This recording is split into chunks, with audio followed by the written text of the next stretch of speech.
May kukuha ng bike dyan. Oh.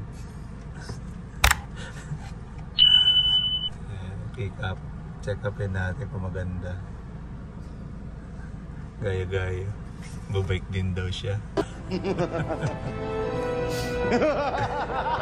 Sisiki na. Yung nasa gitna po yung ano. Yung...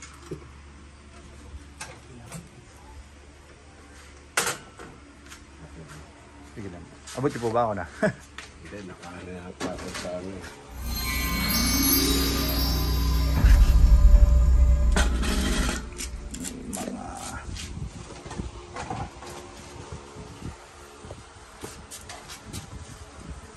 XL.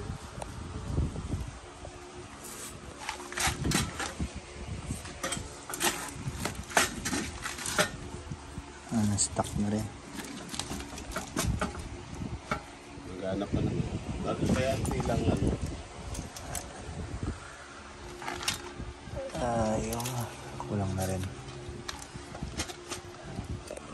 Paangat nga sir, sandali. Yung mga scratches lang. Pabuhat. Sige, sige. Ikot ko lang. Yung crank. Nice.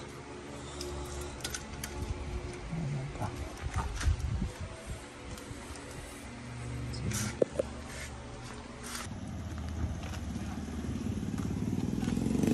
Baka mo. Ayan, tira mo. Titignan ko kung fit sa'yo tsaka yung kulay. Gumagana pa to. Kaya lang wala ng brake tsaka baka lalangisan lang.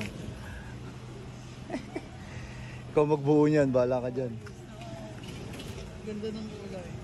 Kasi iniisip ko, baka may cutics ka dyan, no? Kanina mo na lang. Di pa nadala. Tumini daw.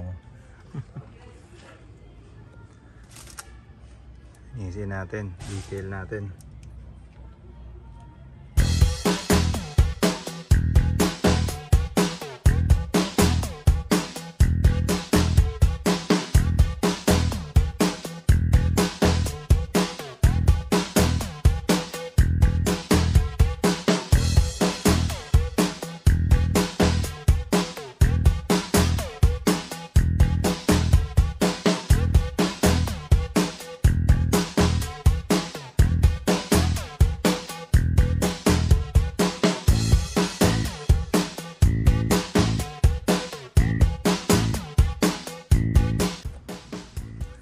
Try natin i-detail.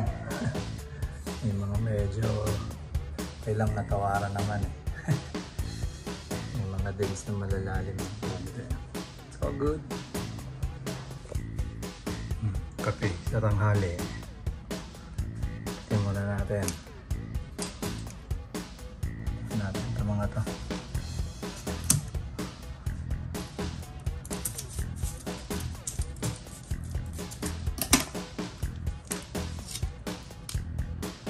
Magana pa yan. Ayos din. Magana pa, tines ko kanina.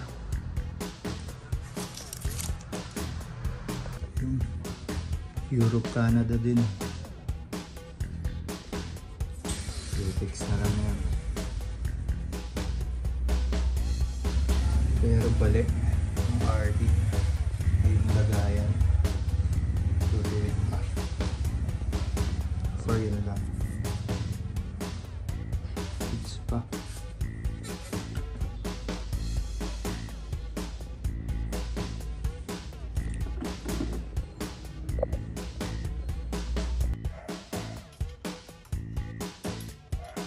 Naka. Ang tawag dyan? Kabitan. Ito, ang tawag ito? Handlebar. Ako, sa ito. Kabitan ng handlebar. Tanggal natin yung headset.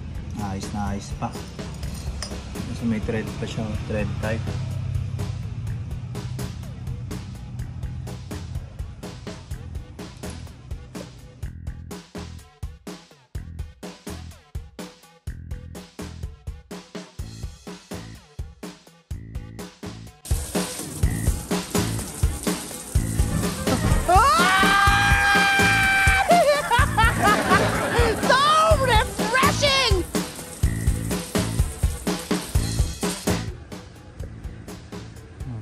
ko lang.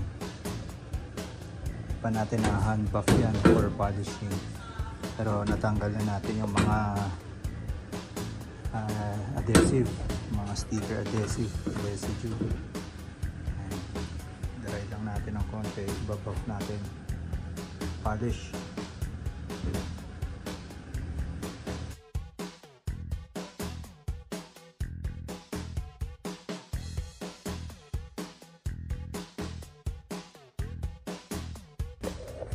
Nalihan natin ng 1,000 grit, 1.5.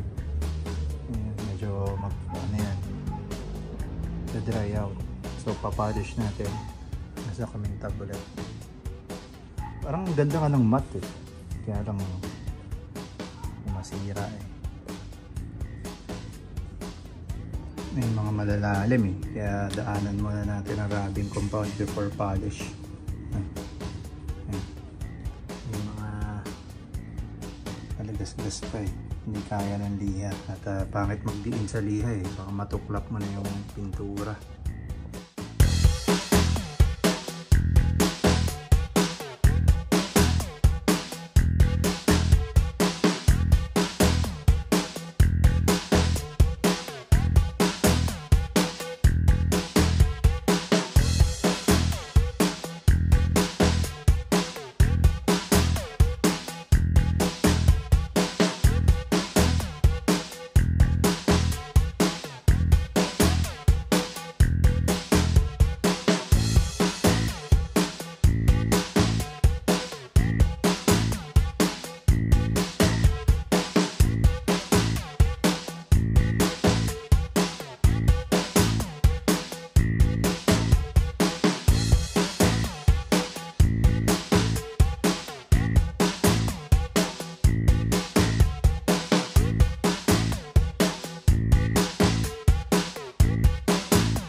Nagpalit tayo ng headset. Puti, nandito yung mga spare natin, no?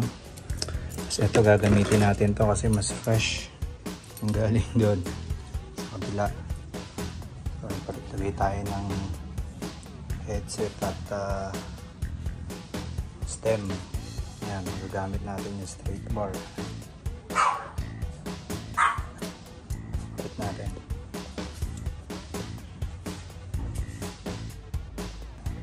Testing yung spare na 700C. Kapit na natin yung mga dati ko. I-ready natin for cables. Uli. Kasi para isa na lang bibilin. Ito na yung sa likod eh.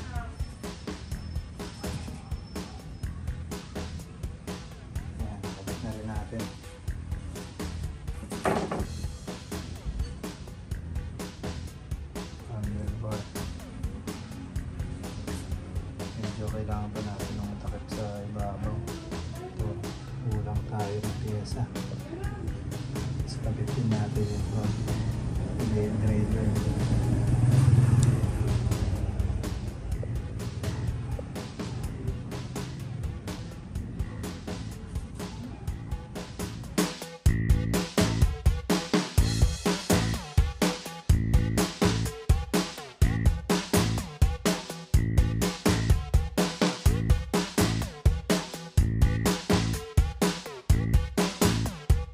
Wow!